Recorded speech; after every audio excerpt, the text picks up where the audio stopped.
I hope that you are blessed by the words that God has placed on my heart to share with you all today. First of all, I want to get started by giving you guys a little bit of background on my disability. When I was born, I was 3 months premature, and I was 2 pounds and 2 ounces. So I was a really, really, really little guy. And the doctors told my family that if I made it, I was going to be either mentally ill or vegetable. Well, luckily, I'm blessed to be able to say that I'm not mentally ill because I have a high school diploma. I graduated with honors from high school as well as college. And just for the record, I've always hated vegetables. So thank God I'm not a vegetable, because that would be entertaining to say the least. But God had other plans for me from the very beginning, and I'm just so blessed to be able to be here to share it with all of you. I have a disability, and my disability is known as CP. And for those of you who don't know that much about CP, my type, I get off very, very easily because my type of disability, it just affected me physically. That's why I'm in a chair. As far as the mental side of things, everything is attached the way it should be, except for my physical ability to be able to walk. But thanks to the convenience of technology, I can still get around. And one thing about me that I'm very blessed to be able to do is to talk.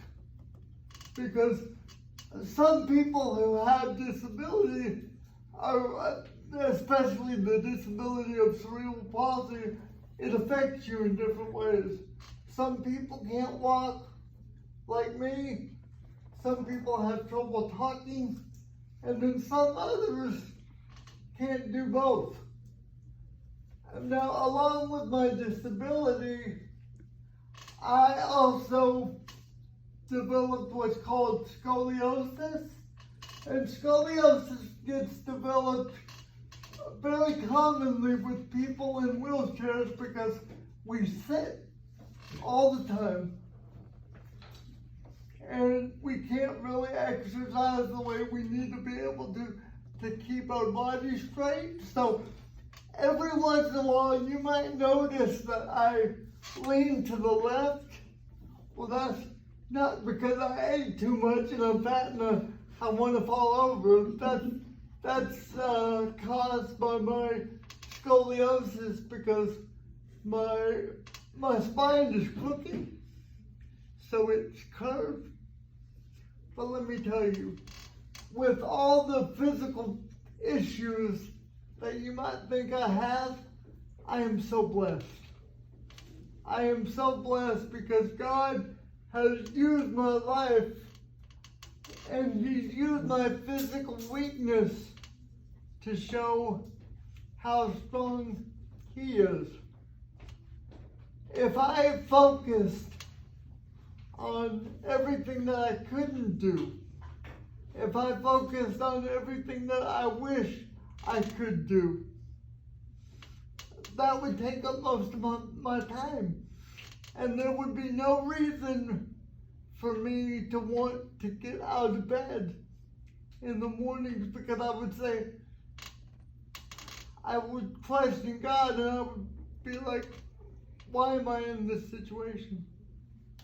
I am here to tell you, I am living proof that when times are tough for you guys, always remember, God doesn't make mistakes.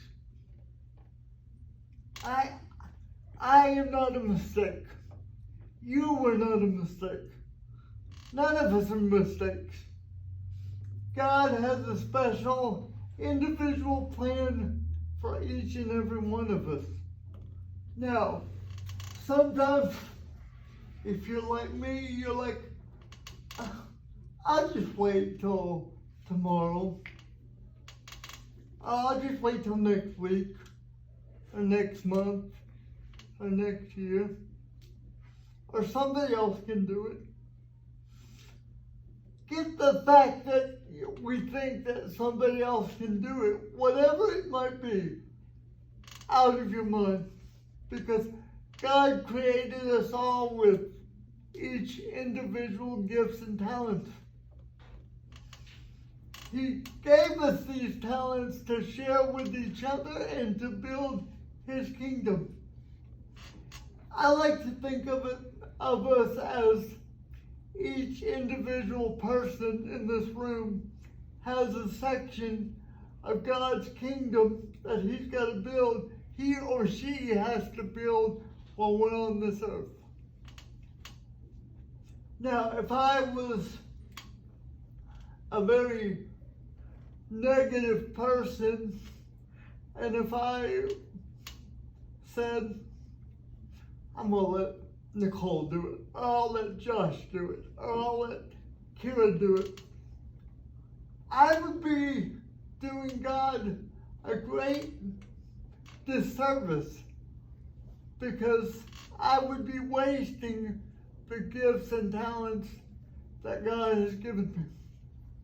So I ask you guys, I want to encourage you guys and girls, whatever your gifts and talents are, whether it's running for your school track team, whether it's in the choir, whether it's on the football team, whatever your gifts and talents are, use them for the glory of God's kingdom. Now, I think sometimes we all get busy. And we get busy, I call it busy being busy. You know, sometimes the hustle and bustle of life, we just get busy and it becomes all about us. And it becomes all about what can people do for us. Well, I'm here to tell you guys that we need to adjust that mindset a little bit. We need to say, not what can God do for us, but what can we do for God. Each and every single day of our lives, we are incredibly blessed to have the breath of life that comes from God. He created us not because He had to. He's God. He could have just been chilling by Himself doing God stuff. But in His infinite goodness and mercy and love, He said no. He said, I want to share my goodness and my graces and my love with someone. So He created us all. And one thing we need to remember, and I think gets lost in the being busy part of life, God created us all in His own image and likeness. Did He give us all long hair? No. Did He make us all wear sandals and walk everywhere? No. Thank goodness, because I would be a little bit of a disadvantage if He made us walk everywhere. But He did say, I created you to be a blessing to others. I created you to make my kingdom on earth a better place. I created you to be my hands and feet to my kingdom. Lead others to the kingdom. In today's homily, I went to Mass earlier this morning, and the homily was about the fact that God is love. God is pure love. He doesn't want any other thing from us but to love Him first and foremost and love others. And one of the ways that we can love others and put that love into action is by treating people with respect. You guys and girls, as the younger generation, it's up to you to continue to show that love of Christ. You might be saying, but Brian, I'm just a kid. How can I show the love and peace of Christ? Very simple. Very simple. When you're walking in the hallway and you see one of your friends struggling, go up to him and say, hey, how you doing? Or just say, I want you to know that I'm here for you. I want you to know that you always have a friend in me. And I want you to know that I'll be here for you if you need anything. A simple act of kindness can go an infinite way in helping other people get through their struggles, get through their daily struggles that they have in life. So don't ever feel like, who's the youngest person in here? My 6th grade class. Your 6th grade class. Yeah, but I don't know who's the youngest. Okay, well, where are the 6th graders? Amy, will everybody raise your hand? Michelle, raise your hand. Don't be shy. I don't bite. I have all my rabies shots, I promise. I got them when I took my dog to the vet too. By the way, I have an awesome dog I'll tell you about later. But you guys are the youngest group in the classroom today.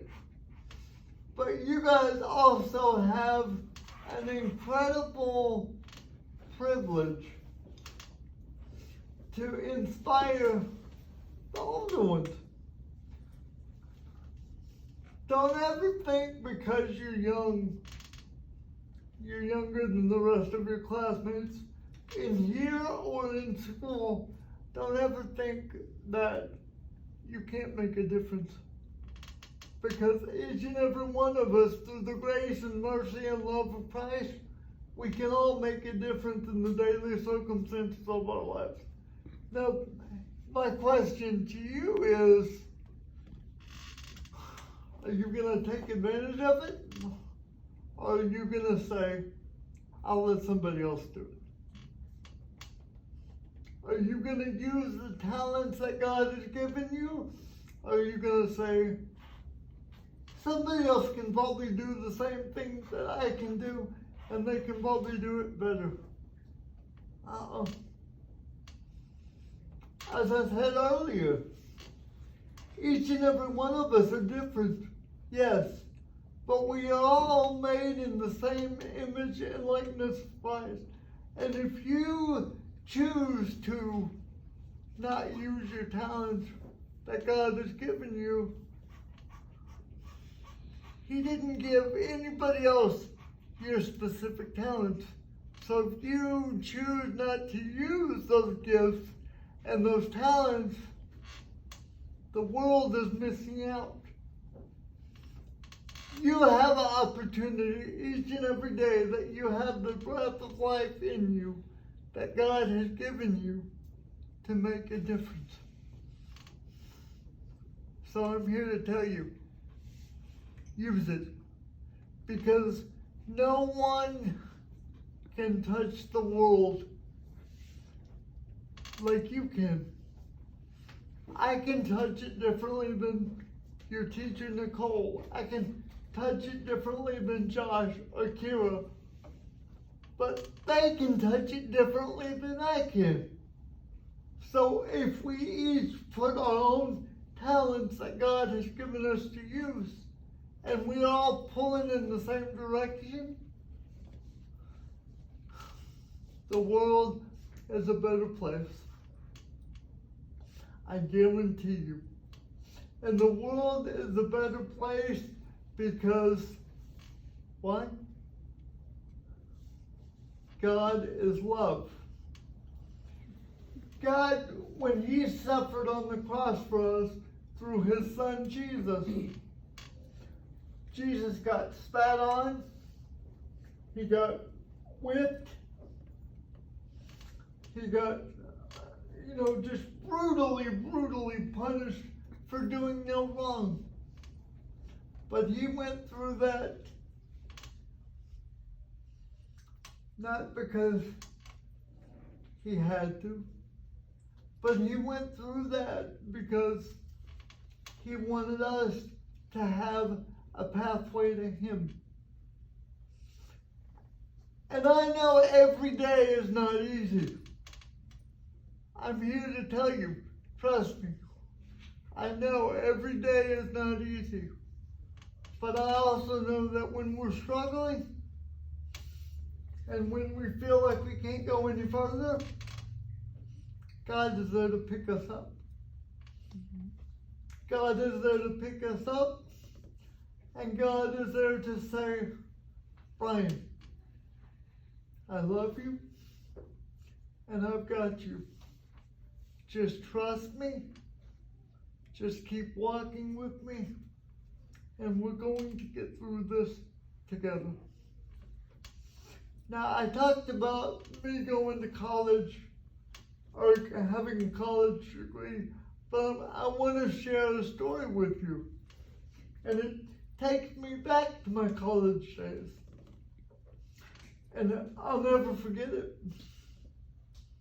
I'll never forget it because it was my last semester of college, and it was final exam week. And I swear to this day, I always tell people, my professors in college said, let's get together and make Brian's life as miserable as possible.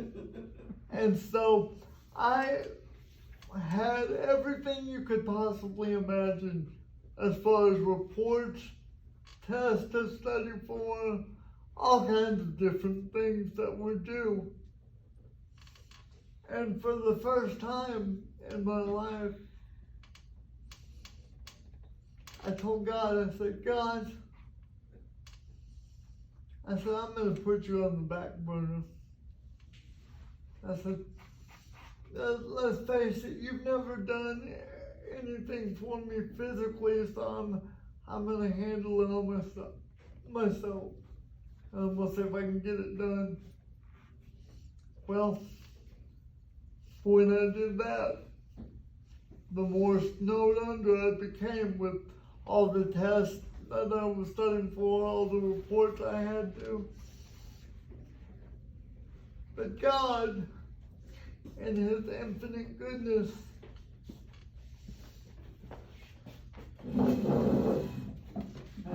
He, every time I tell this story, I always get choked up, so y'all just bear with me. But He came to me in a dream. And in this dream,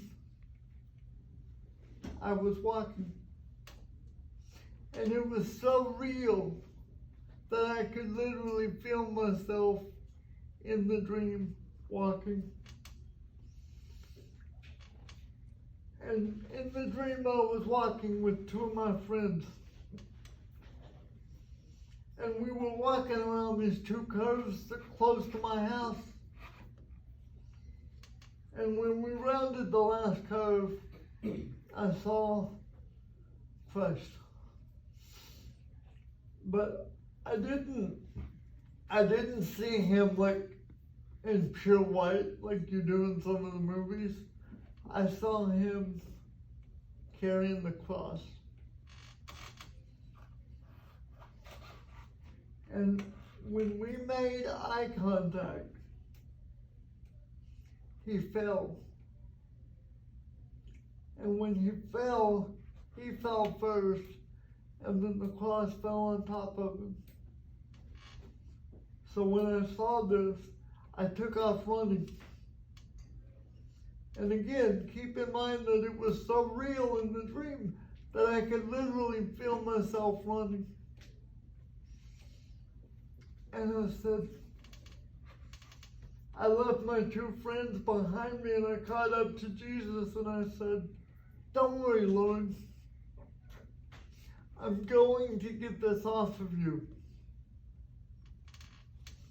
And I lifted, but it was too heavy for me to get off of him on my own. So I motioned for the two friends behind me, and they caught up to both of us, and the three of us lifted. And we were able to get it off of him just enough to where he could look up at me.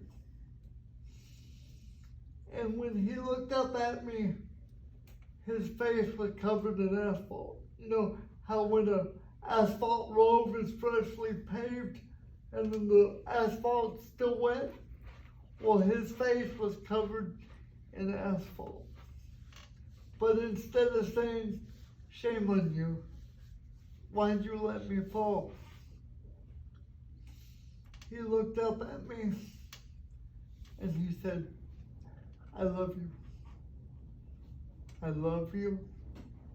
I love you. I love you. I love you. I love you." Then he disappeared. There was no sign whatsoever that he had been there. I woke up and I had the biggest frog in my throat. I might have had 10 frogs in my throat as I just felt like I couldn't breathe. And then I called my grandmother and I said, I tried to call her for about 10-15 minutes until finally I called her and she came from her room into mine and I explained to her what happened. But what that dream told me was, no matter what we go through in life, no matter how bad we think it is, God is with us. The best way I can describe it is like this. Me and Jesus, we were in a dance. All my fears, they melted into the most undescribable peace I could ever explain to anyone. And I'm still part of the dance. And it has been the absolute most beautiful dance I've ever been a part of. Now, I share that dream as an example to show you guys, I know it's hard being a teenager, especially in these times where you try so hard to be to fit in, but not only fit in, but be cool and be popular. And sometimes friends say, if you do this, you'll be cool and you can hang out with us. Or if you do that, we'll let you be part of our group. But sometimes the rewards that they give you are negative rewards. They might seem cool when they're offered to you, but in the long run, it's a negative. But I am here to tell you from first-hand experience, there is nothing negative whatsoever. I can say this with 100% confidence. There is absolutely nothing negative about staying close to God and giving Him your life.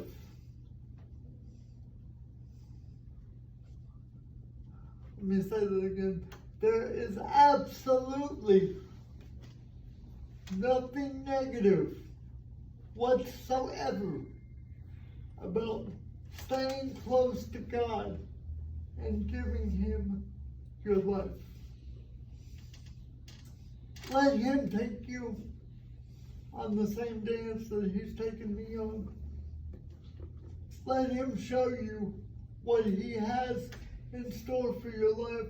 Now, I don't want to make it sound like if you give everything to God, all your hopes and dreams are going to happen right away. It doesn't work that way. I like to think of Jesus as being slow and easy. He slowly and easily reveals all his goodness that he has in store for you. Now, for some things, it might happen right away.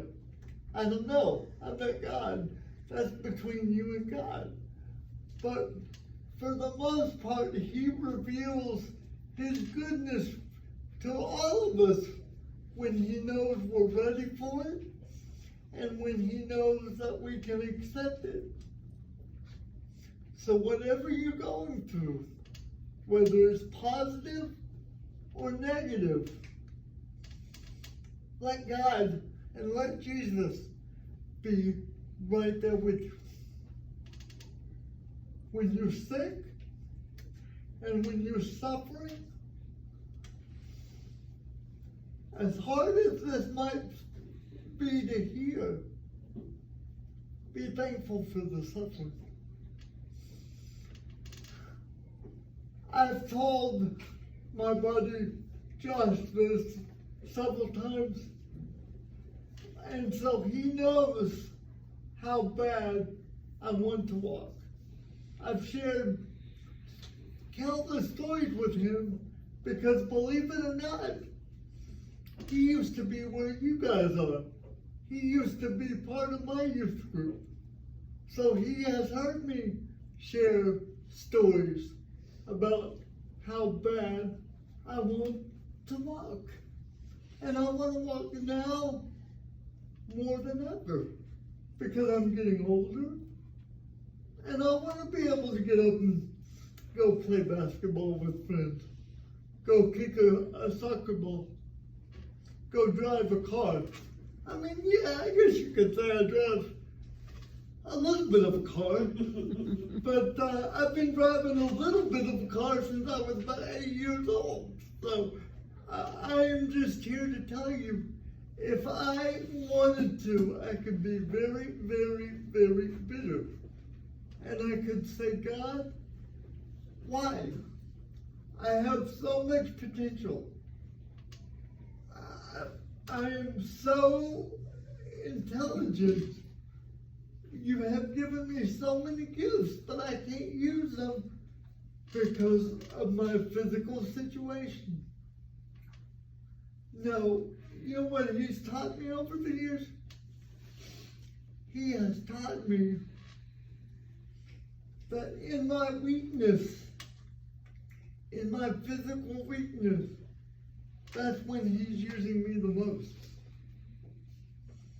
And so I am here to encourage you. When times are down, when you feel like, oh, my parents are being so annoying because they want me to take out the trash or clean my room or be nice to my brother and sister. I don't want to be nice to them. They're annoying. Well, those little annoying brothers and sisters that you guys might have, God created them too. And believe it or not, whether they say it, they look up to their older brothers and sisters. And so I want to encourage you with this. Everything happens for a reason. So your brothers and sisters were put into your life not only so they could learn from you, but also so you could learn from them. Yeah, I know they're annoying, especially if they're younger, because they mess with your stuff all the time.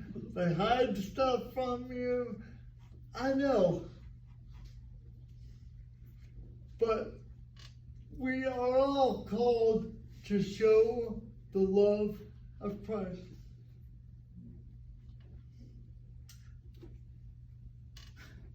And we have to be willing to go through sufferings. Now, I don't mean like hardcore suffering. I mean like doing your homework. Because I know at you guys, at the age you guys are now, guys and girls, sometimes you don't want to do your homework. Sometimes you'd rather be on TikTok, or Instagram, or YouTube. And you say, I'll do my homework tomorrow. Or right before it's due in the morning. But that kind of goes back to what we talked about earlier. Doing your homework is a way that you can glorify God. Paying attention in class is a way that you can glorify God. Being respectful to the teacher is a way that you can glorify God. God doesn't ask us to go above and beyond. He just asks us to glorify Him in the daily circumstances of our lives. Now, I'm going to ask you guys a question. We'll start with the young man in the black shirt that's directly in front of me. What is your favorite superhero? Okay, tell me why Superman is your favorite superhero. Because he's strong. Strong? What else? That's it. That's it? Okay. Anybody else? Any other superhero suggestions? Come on, Josh. I know you're a big kid. You got superhero suggestions. Let's go the Flash. The Flash? The Flash. He's okay.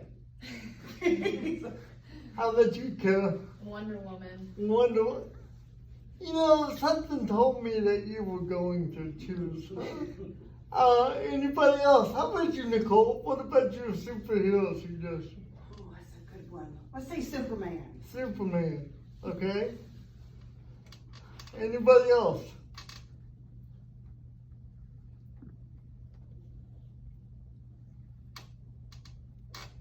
Going once? Going twice? 2 3/4? Anybody else? Give me one more. Come on, don't be shy. I don't bite. Captain America? Okay. Those are all good. Me personally, I would have chosen Spider-Man, but that's just me. But all those superheroes that you mentioned, they have powers. And as cool as they are, they're not real. No, don't get me wrong. I don't say that to burst anybody's bubble, so to speak.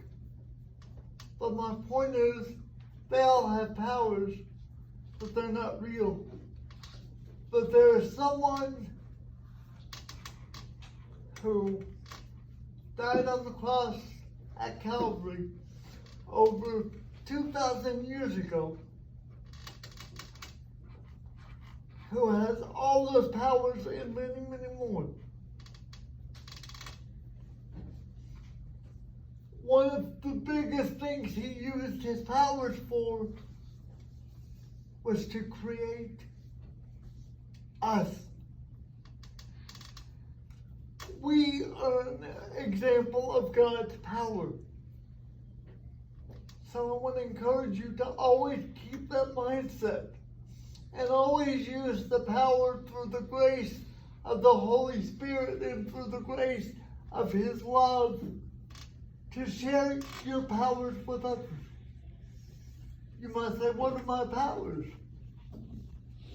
Your powers are to be an example of God's light and His love for everybody you come in contact with. You you might say, but Brian, some days I just don't feel like being very superhero-ish. Well, guess what? Some days I don't feel like being very superhero-ish for God either. But when we don't have the strength, when we feel like the world is too much for us to handle, that's when we turn to God and say, God, help me. I need you. I can't study anymore. I've studied all I can, but I have a big test coming up. So, and I know I need to study. So I'm asking you, give me the strength to be able to do it. And He will. You know, every time I am asked to speak in front of an audience just like you guys and girls today, my prayer is, God, don't let the words that come out of my mouth be mine, but let them be yours. Let them be yours because He speaks out of love. He speaks out of gentleness. He speaks out of grace. He speaks out of mercy. So going back to your annoying brothers and sisters, when they annoy you, don't argue with them. Just walk away. Now, I know that's easier said than done, because I know you probably want to, knock them out at one time or another because they're your annoying brother and sister. But in God's grace and in His mercy, He will give you the strength to handle whatever situation He needs us to handle. Now, I'm going to start at the front row, and we're just going to go down the line. And I want to see what you guys want to be when you grow up. Josh, you can participate in this too. So, but yeah, we'll start with this young man and we'll just go down the line. A doctor? A doctor? Okay. Next person? I want to be a lawyer. A lawyer? Good. I need a good lawyer. I want to be a teacher and a mom one day. A teacher and a mom. Okay. I'll be a firefighter. Firefighter. Yay. Just come get me and I'll go for a ride in the fire truck, okay? Okay? Next person? Do you two want to go? Why don't you go? Anything. Movie star, anything. I want to be a soccer player. Soccer player. Good for you, William. Michelle, what about you? I want to be a grandma. Ah. Okay, you're next. A nurse. A nurse. You're next. A what? A welder. We know that. Yes. When my chair falls apart, I need a good welder. Mm-hmm. A doctor. A doctor. U.S. Army Ranger. Good for Ooh, you. Good for you. A lawyer.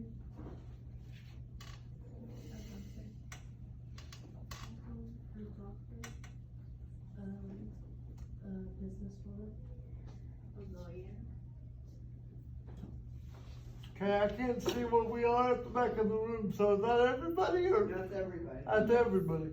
Okay, well, I noticed a common pattern with the majority of the careers you guys have chosen. And that is, you want to help people. In some form or fashion, you want to help people. Even for the young man who wants to be a soccer player, you have the opportunity to help your teammates win. You have your opportunity to help your teammates go for a championship. So in a very strong sense, you are still helping people.